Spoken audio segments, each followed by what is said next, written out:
I'm Alicia, I'm Abbey. And I'm Stacey. and this is Mystic's Guide to the Universe, your guide to practical spirituality.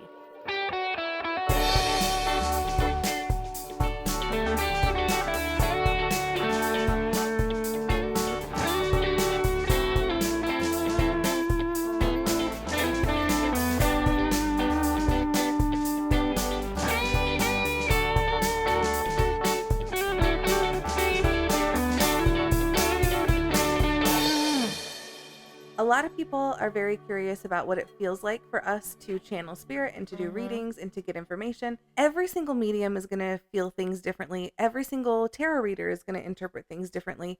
So we're just going to talk a little bit today about what we personally feel while we are in that spiritual space where we are channeling and we're getting messages for our clients. And maybe it'll just help you to get some clarity about what you're feeling. So, as you guys have probably noticed, we have a special guest today. Hello. We have Stacey here with us. She has been with us for almost a full year now. You came in September, right? I did. So she's been with us for almost a year. And it's been a blast. It has been a blast. We're so happy to have Stacey. I was just telling Abby this.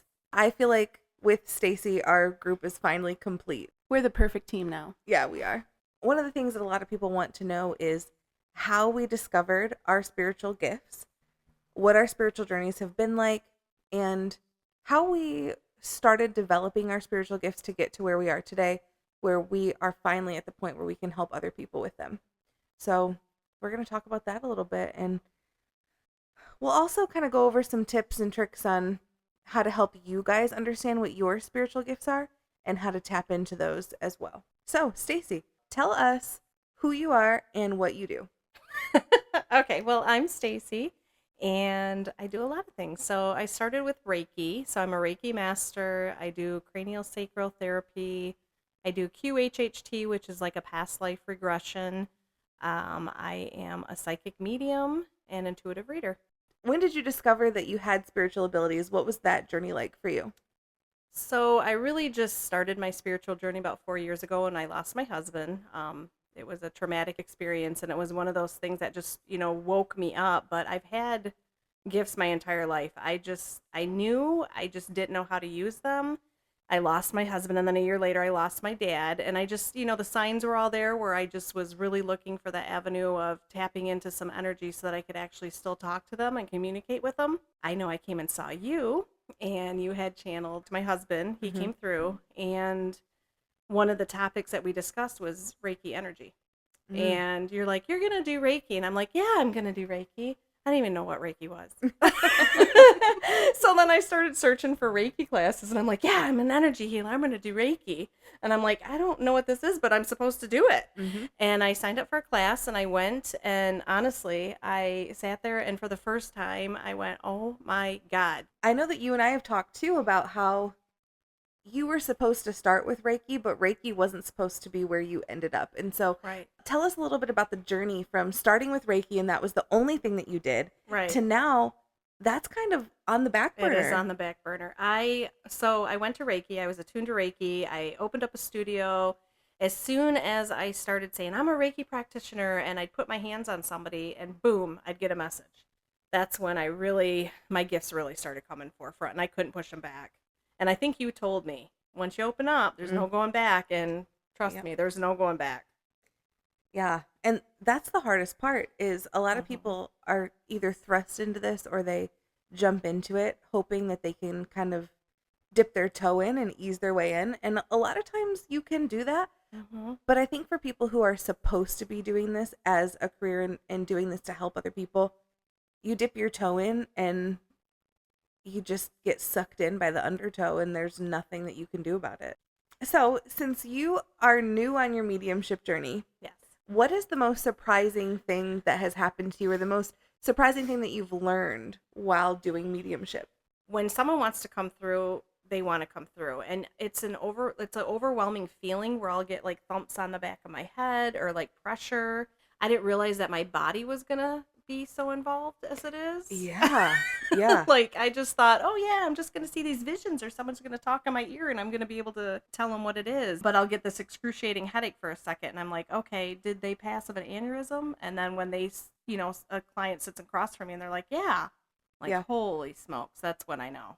I will be like in the kitchen or doing something, and every once in a while I'll get this overwhelming feeling like, oh, someone's grandma's here with me. Like, oh, what's your name? And I can feel like a sensation or something like that, but I invite it. Yeah. And if I don't invite it, if I go, no, not today, it shuts off. Mm-hmm. Isn't that the weirdest thing, though, when you become aware of... That you're not alone. Yes.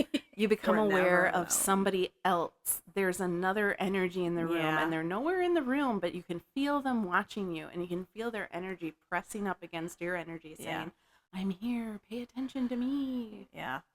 I think a lot of people are really scared when that first Yeah. starts too, but it really isn't anything to be scared of. You'll start to learn the difference between negative energy and positive energy.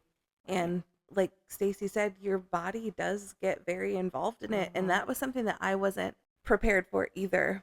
Just the other day, I think it was last week, you were here with a client, I came in, and Oh, you and I yeah, were yeah. both standing at the counter, and both of us at the same time were like, somebody's tapping on my head. You came out of your room and you said, oh my gosh, somebody's tapping on my head. Did your father die? To my client. And she said, oh my God, yeah. And you're like, of like an aneurysm or something? And And he was tapping on your head. he in was the tapping reading. on my head in the reading. And I'm like, somebody's here. Like, let me. And it's those confirmations that even still, I've been doing this for 7 years now.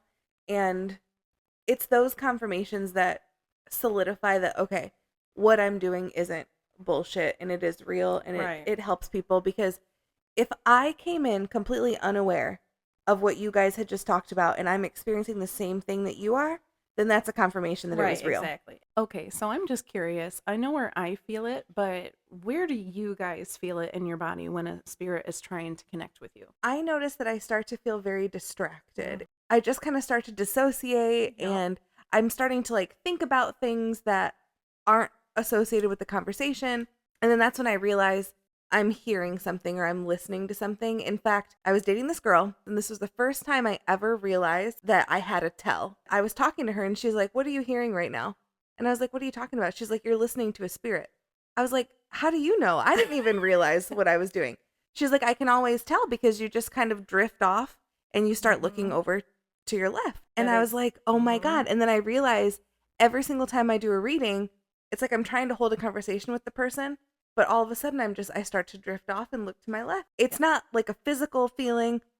It's not even really like I'm hearing anything or I'm seeing anything. It's just my attention is being pulled. My energy is being pulled somewhere else outside of what I'm focusing on. That is exactly how I feel. Mm. You zone out. And Yeah. people go, what are you looking at? And I'm like, what? I'm like, well, I'm over here and somebody's talking to me. Yeah. And you don't hear anything sometimes. You're just Exactly. like, something's getting my attention. I'm Mhm. not sure what it is. It almost feels like, when you're walking like in your kitchen late at night and you're like, someone's watching me. Someone's Yes, looking yes, in yes, my yes, window, yes. Yeah. watching me. It Yep. feels like that. Yep. If I'm reading somebody and they want to get my attention, it's always a pressure on my right shoulder. That's your Interesting. sign. It's always pressure pushing down on my shoulder, and that's when I know somebody is sitting there. And it's like they just place their whole hand on it and they let their weight settle, and they're waiting patiently for me to get to them. And if I don't get to them and I'm like, okay, well, this could be anything, it pushes harder and harder and harder while I'm reading. So, do you notice that your Huh. energy always comes in from the right side? Because mine always comes from the left. Mine comes from the right. I don't know. I get a lot more on my left side now that we're talking about it, because I'm sitting here thinking of like when they press on the back of my neck. Because sometimes I get that pressure on the back of my Yeah. neck. When energy comes in from the left, that's coming in on your feminine side. So the left is feminine, the right is masculine. A lot of people actually do their mediumship where they will put all of the male energies on the right side and all the female energies on the left side. I don't do that. I don't either. I always bring in energy from my left, and it's always immediate family first. And then on the right side, I always have friends and acquaintances and people that weren't related to the person.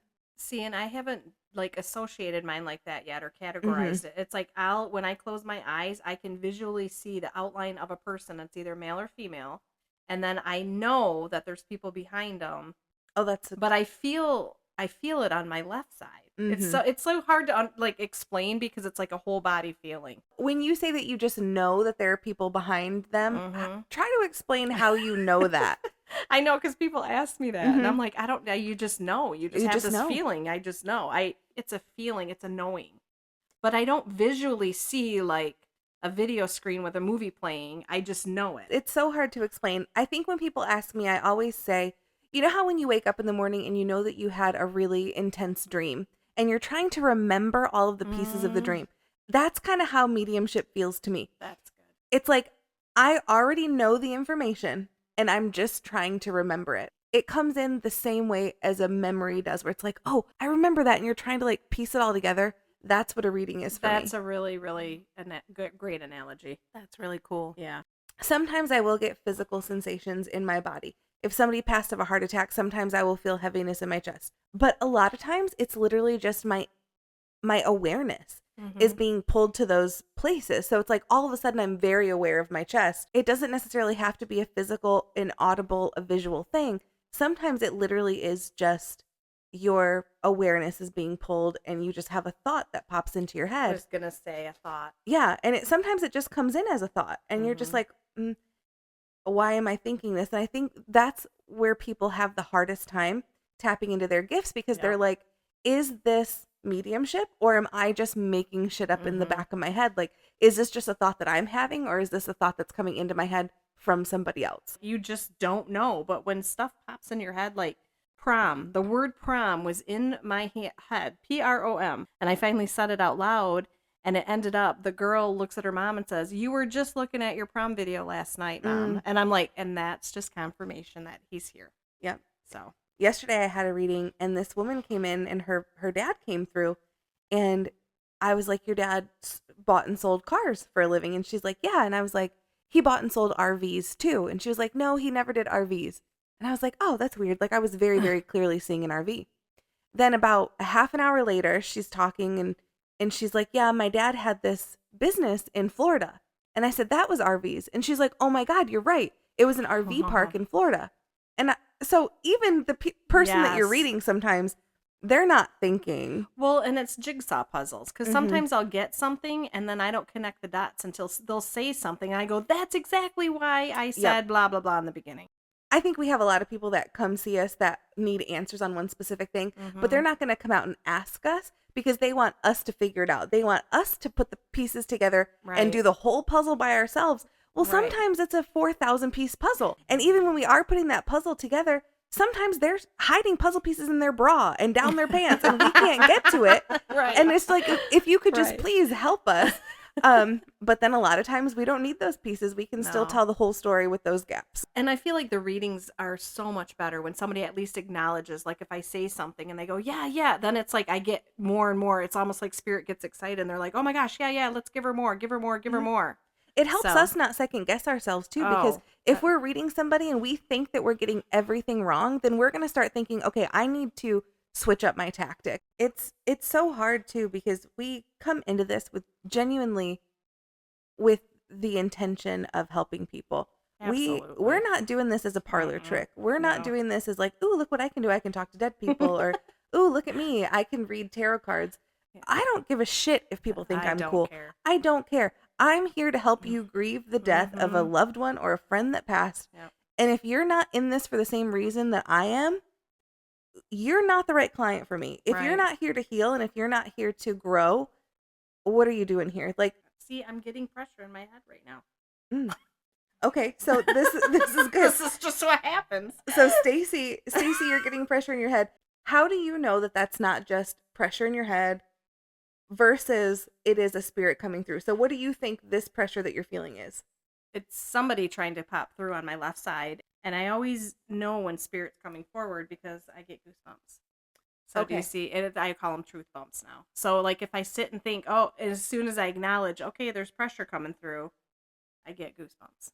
If it is spirit coming through, there's always going to be a confirmation. There's going to be a secondary thing that happens that tells you this is something that's spiritual. And you can set that. You can tell your guides, you can tell spirit, hey, if you're coming through, if you're giving me pressure in my chest, I need you to also, give me goosebumps, or I need you to Right. give me tingling in my hands or something. For me, it's always my left eye waters. And it's been ever since I started. It's so weird. I will feel that pull. I'll feel like my attention being pulled, and then my left eye will start to water. And that's how I know, like, okay, this is spirit. So for me, if I'm channeling, then I am in a state of mind that is different from my regular state of mind. I'm not thinking about Abbey the mom, Abbey the reader, Abbey the wife. I'm not thinking about those things. I feel like I'm sitting at a bird's eye view. Mm. And that's when I can tell it's spirit. It's almost like your consciousness and your subconsciousness have to split in order to do a reading. So, and I think that is what, when I'm feeling my attention being pulled, I think that it is my consciousness is still like having a conversation, but my subconscious is over here listening. And as we're talking about it, I think I'm realizing that it is that split. So like when I'm doing readings and things, I literally feel like I'm sitting just kind of in a fog. I feel like I'm totally high. Yeah. I know I'm not. I haven't taken any drugs or any pills or anything, and I'm just sitting there going, God, I'm like it's a calming feeling, but you definitely do not feel like you're like present. For me, when I first started doing readings, I was working a psychic fair circuit, the same one that you're working now. I was working that for about a year. And I would do readings on a Sunday, and then I would have to come home and I would sleep all day Monday, and then I would sleep half the day Tuesday because it just drained all of my energy. And so it is like a muscle that has been worked, and now I can do readings. Yesterday I worked from 11 to 8 yesterday. I did readings all day, and then I still went home, and I was tired, but I still did stuff, and I did laundry, and I wasn't completely knocked out. But I do feel very dissociated. I was telling Abbey today, I feel so dissociated today. And that's what it is. It's like you dissociate a little bit. And I think that you have to, because you have to turn your human off a little bit. You have to not be human for the moment that you're doing these readings, or for the moment that you're talking to spirit. You kind of turn your humanity switch off. Yeah. And you're able to feel things, and you're able to still understand human emotion and human experience. But when I turn my humanity off, I'm off. When I would do readings all day, I would forget to eat. I would forget to go to the bathroom. And then when I snap back into my body at the end of the day, I'm like, holy shit, I gotta pee. I'm starving. Like, I'm sick. I'm dehydrated. It's because when I'm in that spiritual space, I totally forget that humanity exists outside of what I'm doing. And then you have to figure out who you are all over again. Yeah. It's like, I forgot how to people. Yes. I don't know how to do this. Which is why I'm completely alone for like the whole day after. I like to be alone, just kind of, meditating or out in nature, just chilling. Just calling your energy back. You have to. I would get done doing a bunch of readings in one day, and then I would go to hang out with a friend or meet a friend after, and I'm just like slap happy. And I'm like, sorry, Yeah. I'm just a little spirit drunk. Those are some of my Yes. favorite memories, is you after a party. The what you're talking about, the spirit drunk too, it really depends on what kind of readings you're having too, Yeah. and people's energy. Because if they're all like really awesome, amazing people, I'm like, woo, like I'm going, like this is great. Oh, that's And a then good point. when you have some people that are just, depressed or in despair or grieving, it takes a bigger toll out of me. I think those people that are depressed and grieving, they need more of us. So we give more of our energy to them because we help. Exactly. We want to help, and we're feeding off of what they're giving to us. Yeah. And then when people come in and they're excited and they're happy and they're like, yeah, let's do this reading. I'm so excited. Like, they're happy to be there. Then we feed off of that. It's like it charges our true. batteries a little bit. So as far as going from your human to your less human state so that you can get into that place of mediumship, that place of reading, I think we all do a meditation. We tune in. I personally imagine all my particles moving faster. I imagine my vibrations getting higher. I feel it in my body, and I say, move faster, like to become closer to my higher self. So as that rises and I start to distance myself from being a spouse, a parent, a friend. And then what physical sensations do you feel? I literally feel my body getting lighter.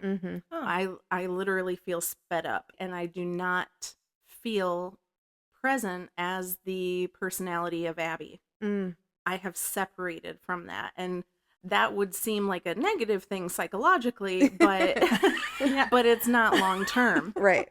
Like Which somebody else steps forward. Really freaks out my therapist, and I'm Oh, like, don't sure. worry, I'm fine. When I connect to spirit, I imagine a giant white beam coming out of my crown chakra, and it just beams all the way up into the ether, connects to source. And then 2 little tendrils come down from source and connect to each of my temples. And that is how I connect. That is when I invite spirit in, that's how I do it. I imagine that. And then I feel very much in my body. I feel very grounded, and I feel very aware, and I feel I feel more like me doing that, I think, than I do when I'm not connected to It's spirit. like uber aware. Yes. Your awareness is on point.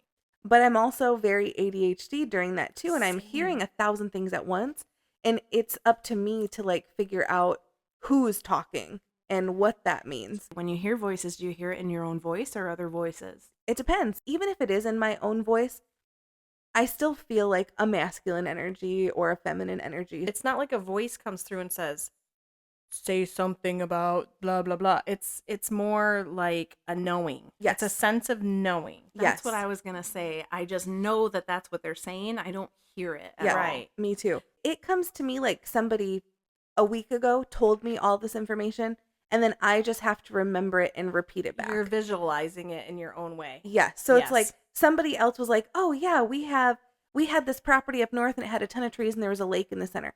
I'm not actually seeing a picture of that. I'm visualizing it in my own way. I might be visualizing the complete wrong thing, but it gets the same message across.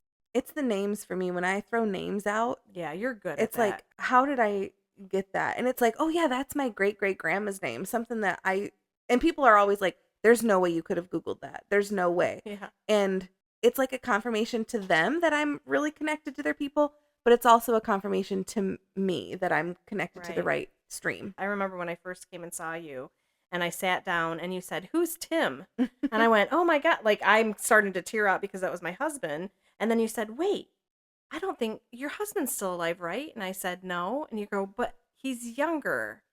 It's Tim, but it's his dad." And she goes, "Wait, you called your husband Timmy." And I'm like, "Oh my, like who could have known that?" It's not like I even put Timmy, my Timmy on Facebook. right. So you got Tim and Timmy. So Yeah. they were just chilling out talking. And I've noticed that unless I say it, it doesn't get stronger. So like, and you have told me so many times over the past few years, say what you're hearing, say what you're Yes. feeling, just spit it out.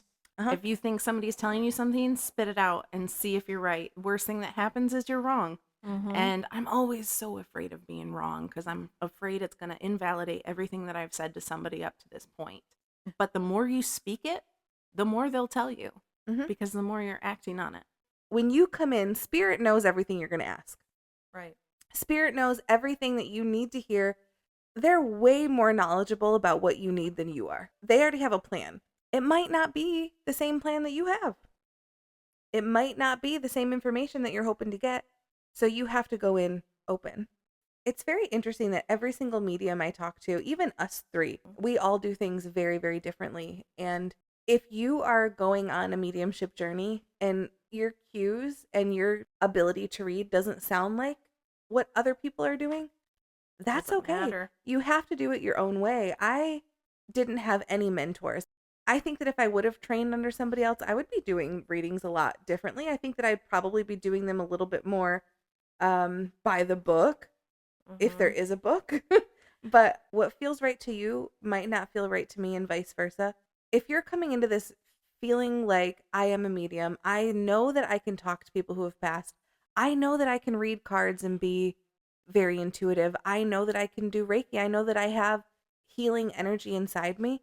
Do it. Just don't be scared of being wrong. There are times when I'm doing readings and somebody comes in and I'm like, okay, who's Rose or who's Rosa or who's whoever? And they're like, no, I don't know anybody by that name. And then I'm like, oh, okay, well, we'll just put her to the side. Maybe she's not for you. That just Sam. reminded me of a time where we were here and I was doing a walk-in reading and somebody named Mary kept coming through and I'm like, "Who's Mary?" And she said, "I don't know a Mary. I don't know who Mary is." And I'm like, "There's definitely a Mary. I don't know. Okay, we'll put her on the back burner. Let's keep going." Finish the reading and I walk out and the very next person that came in my room, Mary was her mother. After the reading, we were talking and you said, "Oh my gosh, she came and put her name on the list and then left and had dinner and came back." So Oh, Mary knew Mary was that ready. she was coming. She was ready. Yeah. Don't be scared to say the wrong things because it comes back and you weren't wrong. Right. They were just not in the right headspace. But sometimes you're wrong. There Yeah. are times We're where human.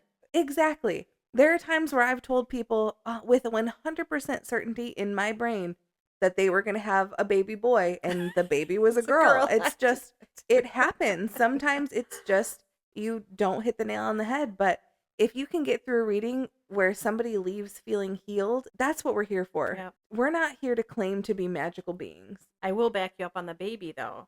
Is sometimes I say the same thing, right? I feel like I'm wrong, but then I go, oh, well, that little girl has a lot of masculine energy. Absolutely. So I think that's what 100%. we read too. And the timelines can always change. Always. So if you're on track right now for something to happen in the next month, but then you make a decision, you stay in a relationship you're supposed to get out of, or you quit a job that you're supposed to be in for a little bit longer that messes up your finances, whatever it is, it can be anything. It might shift the timeline a little bit. Still have free will. Yeah. I always tell people that the timeline is subject to change. Mm-hmm. You know, I like that. I'm like, you give a warning label Yeah. out. I said, based on your actions and based on the actions of the other person involved in this, the timeline might not be the same. You guys, I like that. if you stay on the track you're on right now, then this is going to happen. But if one of you deviates, then that's what happens and it gets pushed off till you're ready. Yeah. Abbey, you use cards in your readings, but you don't do typical tarot. You do what you call intuitive tarot. So explain to us, maybe there's somebody out there who wants to do tarot the way that you do it.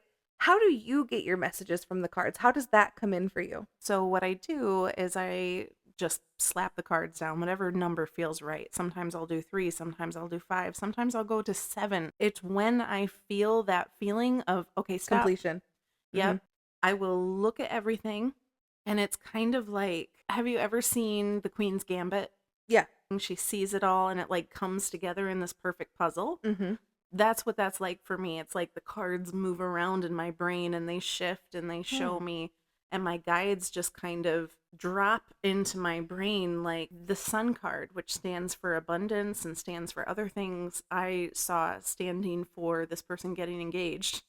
Oh, Because the wow. Sun card had a woman on it that looked like a bride almost, because she was holding a bouquet and she was standing there with the light shining behind her. Or I pull up 2 cards, the Sun and the Star. The Star is a woman standing with a circle of light behind her, and so is the Sun card. And I'm saying for one person that meant this is meant for you to stand alone in your strength and your power and your own abundance. Things move around and make sense, and it's a feeling. I feel that this card is meant to be read this way.